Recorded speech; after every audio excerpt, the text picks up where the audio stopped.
Alors qu'une proposition de loi pour une fin de vie libre et choisie, proposée par le député Olivier Falorni, sera débattue ce jeudi 8 avril à l'Assemblée nationale, la romancière Noël Châtelet a écrit une tribune forte dans Libération.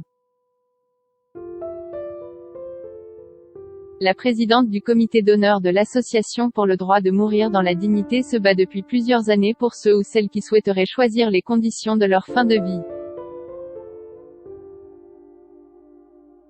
L'occasion pour elle d'évoquer dans son texte un événement très personnel, la mort de sa mère Mireille Dandieu, le 6 décembre 2002. La romancière, qui est également la petite sœur de l'une des figures les plus célèbres du PS Lionel Jospin, a expliqué que ses parents faisaient partie des premières personnes à avoir fait entendre leur voix dans le combat pour une fin de vie digne, il y a plus de 4 décennies. Ce combat citoyen, je l'ai d'abord regardé de loin, puis il est devenu le mien quand, joignant ses actes à sa parole, ma mère, sage-femme et femme sage, a mis fin à ses jours à 92 ans.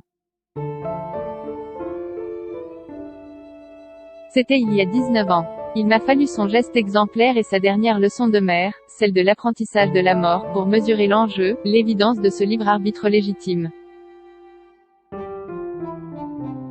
Son combat est devenu mien comme une forme de devoir moral et philosophique. Un flambeau transmis de mère à fille. C'est par l'écriture qu'il a pris forme. Écrit Noël Châtelet. On meurt mal en France. En 2004, Noël Châtelet publiait son livre La dernière leçon, dans lequel elle revient sur la décision de sa mère de mettre un terme à ses jours. Un ouvrage qui suscita une vive émotion de la part de nombreux lecteurs, en témoignent les lettres reçues par la petite sœur de Lionel Jospin. En parcourant la France, inlassablement, à la rencontre des Français de tous les milieux sociaux, j'ai compris ce qui se cache derrière la peur de la mort. Cette évidence, les Français n'ont pas peur de mourir, ils ont peur de mal mourir. Et on meurt mal en France, poursuit-elle dans sa tribune.